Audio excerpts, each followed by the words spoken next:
Good afternoon. My name is Minister Danielle Jeremiah of Spirit and Truth Deliverance Ministries, where we are delivered by truth. And today's teaching, Giving Birth to the Promise, is part 2 of a word that I started on yesterday. Yesterday, I gave you the introductory to the message, and I'm not going to go all into that because we have the part 1. But if you want to be up to speed as to what's going on, the scriptural text is coming from Genesis, the 18th chapter, 9th through the 15th verse. And it's simply about the story of Abraham and Sarah, and when God visited them and told Sarah that she would have a baby. So that's what the gist of it is. And I laid the groundwork of how a lot of times in life, we get tired of waiting. We think that God is not going to move, and it seems as if God is not moving. But what we have to realize is that a lot of times, the reason that God has not moved is because you're not prepared for what he's trying to give you. You're not prepared for what he wants to do in your life. So I was telling the viewers on yesterday that to get ready for the visitation. But like I said, you don't want to be unprepared. You never want to be unprepared for the things of God, especially for ministry. Because you don't want to be like the sons of Sceva, who decided to cast out demons in the name of Yahushua HaMashiach, Jesus Christ the Messiah, a name that they had no clue about. And what happened is that the demonic spirits knew that they didn't belong, jumped on them, beat them up, send them out naked. And you never, ever, ever want to be in a situation where you're unprepared, because the devil will expose you. The truth will find you out. So, moving forward to the message, if you've ever heard or read the story of Abraham and Sarah, you will see that their lives were filled with adventure and excitement. They lived their lives as wanderers and living from place to place, dwelling in tents, seeing different lands and different people. Abraham was known as the father of a nation, the father of the faithful, the friend of God. He was remarkable for his simple, unwavering faith.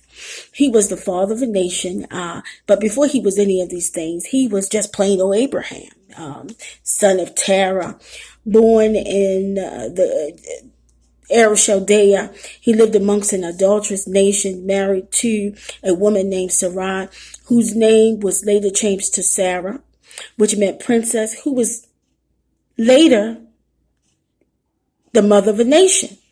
So Abraham and Sarah's whole life changed when they met God. How many of you can also say that your life changed when you met God, when you met the true God of the Bible, and how the Lord brought you from darkness into light? I can attest to that my whole life changed when I met God. So as we see it and as we have it, God commanded Abraham to come from among his kindred and his people and go to a land that he had commanded him to go to. The reason for the move was because God was about to establish a covenant with Abraham that stated that he would make him a great nation, and that he would be blessed, and that his name would be great, and that he would be a blessing. And how through him all families on earth would be blessed under this covenant. How many of you know that sometimes in order for you to be blessed, you have to separate yourself from people. You have to separate yourself from some stuff. You've got to remove things from your life. You have to make a change. You have to let some friends go. You have to leave everything behind in order to be blessed. For the Bible says in 2 Corinthians 16 and 17, wherefore, come out from among them and be ye separated, saith the Lord, and touch not the unclean thing, and I will receive you. So in order for God to receive you, you have to sometimes be willing to let things go. Turn around, look at yourself, because there ain't nobody for you to turn around and tell. But look at yourself and say that in order for me to be blessed, I have to be willing to make a transition. I have to get ready to move to the next level. The next level is your place of blessing. All right. So the Bible tells us that in the 12th chapter of Genesis, that Abraham packed up his bags, his possessions, his wife, and went his way as God had commanded him and set out on the journey set before him. Now, as I mentioned earlier, God told Abraham that through his seed, all families on the earth would be blessed. Well, thank the Lord for that. But there was one big problem. Do you know what that big problem was? The big problem was that Sarah was barren, which meant that she couldn't give birth. She could not have a baby. The only way that she would ever be able to give birth is if God touched her womb himself. Some blessings you're not going to receive until God himself shows up in your situation. Sometimes you've got to wait. Sometimes you've got to wait for his touch. This woman was probably by this time had gotten used to the idea that she would never have a baby and was dealing with being barren. She had many, many things that we would think that would have made her enormously happy. And leave her feeling quite satisfied with her life. She was beautiful. How do we know that? Because the Bible tells us how Abram, on several occasions, lied about the true basis of their relationship to avoid being killed. The reason that he lied, because there was always somebody trying to take his wife from him because of her beauty. She had a husband that loved her. She had all the material needs and wants satisfied, so why wouldn't she be happy? Well, there was one thing that she wanted, perhaps even needed, to make her happy. And all of her beauty, all of her wealth, and all of Abraham's love couldn't seem to provide that for her. You see, the scripture tells us that she was barren. Not simply that she had no children, but she was barren, which means that she could not have them. Now, that is surely something that would make a woman unhappy. Now, we see that at this juncture in her life, her husband has received a promise from an unknown God who tells Abraham that they would have a child. This news made the move for her very easy. I can imagine. Okay, she probably thought the idea of me having a baby or giving birth is more precious than me mourning over leaving my family behind. So, honey, when do we leave? Let's go now. I could imagine that she was filled with joy. I could imagine that she received new hope. I can imagine that happiness bubbled from within, that the aspect that she, who was barren, was going to have a child. She was going to give birth. I could imagine the images of her unborn child danced in her head. She had probably begun planning when the baby would sleep, what he would look like. But guess what? The years went by, and year after year, Abram would have a meeting with God, and he would come back year after year with more and more promises that God said about the nation being birthed, and year after year after year, nothing happened. She was still barren. I can imagine that after not receiving the promise year after year, Sarah started only half listening to what Abraham said. And I could imagine that eventually her half listening turned to unbelief. Think about it. If you have been hearing the same promises over and over, over and over and over and over, year after year, but nothing has happened. Unbelief. It turns into unbelief.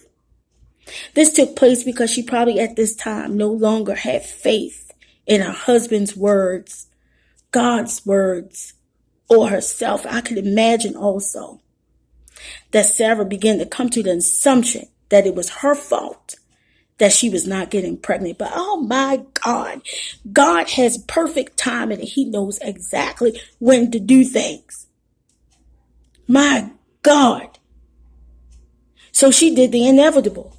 After all these years of waiting, she decided to put her 2 cents into God's business. She put her nose where it didn't belong. And again, that was in God's business. What she didn't realize was that God's blessings are not subject to biological conditions or time. He is a God that can make the impossible possible. He does not need our help. He can do it on his own. And Job, when he was dealing with his situation where he had lost everything, he was subject to unfaithful friends who were telling him the wrong thing in regard to God's word. When God finally talked to him in the still small voice, God asked him to answer. I need you to answer for all the things you said. God and him had dialogue.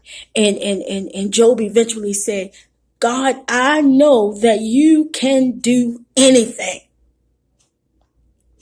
In the process of life, when we're going through, we need to realize that God can do anything. He is not subject to time and space.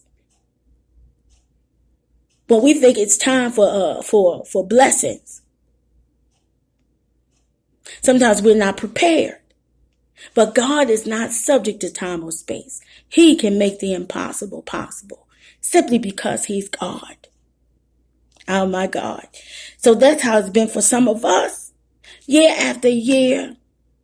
Like I said, God has told you, or some word of prophecy has told you that this is your year. Preacher after preacher. Sermon after sermon. And nothing happens. So you begin to get frustrated and tired of waiting. And then you begin to lose your faith in what God has promised you. And the loss of faith, like I said, eventually turns to unbelief. You begin to think that maybe God didn't tell you what you thought he did. You didn't hear God. And then what we do is we start seeking confirmation from people. You don't need confirmation from people. When God speaks to you, it's all about timing. So then we begin to say to ourselves, maybe I don't deserve what God has promised me. So now I'm going to follow my own plan to get what I want, and God's going to have to forgive me. Guess what? You have just stopped God's movement in your life and killed your blessing. Anyway, we see that Sarah at this time was tired of waiting. So her biological clock, in her opinion, had ticked out. So she decides that she's going to give Hagar to her husband, and that is how they're going to have a child. And guilty. We have been guilty of that. So I'm going to have to leave it here right now, and we're going to come back with part 3 of giving birth to the promise. We're going to go through the venture of what happened with Hagar. So all of this is laying the foundation. Thank you again for joining me, and I will be back with part 3. God bless you.